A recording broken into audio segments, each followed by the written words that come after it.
Welcome back to KM Webverse. This is Kashif Mahmood. So the next thing that we are going to see in this series is that you need to use a plugin like Wordfence. Through that you can scan for malwares in your website, and it will also notify you when someone is trying to attempt a login to your website, or if someone accesses your website, it will tell you that someone has logged in your website, so you can take immediate actions. And it will also send you reports daily and weekly about the problems in your website, like the plugin updates and things, so you can make sure everything is up to date and you have no malware in your website.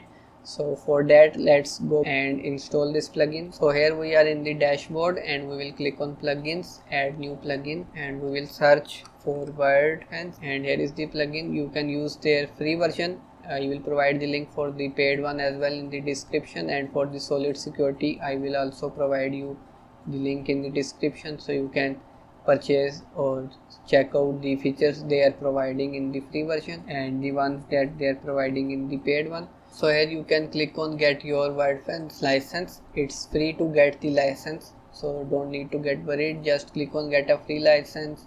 And here you can enter your email address and you will receive the license key on your email, and then you can go to the plugin and you can click on install license, and here you can just enter your email and add the license key over here, and the plugin will be installed. And then you can just go to the scan, and here you can just click on start new scan, and it will scan your website and check out for any malware. If you want to see how to use this plugin in detail, then I have created a video on my YouTube channel where someone approached me that their website is hacked, and I created a very long video on that explaining everything on how to remove malware using this Wordfence plugin. So this is the video, 27 minutes long, so you can check out that to see how you can use this plugin in detail and how you can remove malware from the websites. And you will also be getting notified about the problems in your website via this plugin, so just make sure you have this plugin in your website.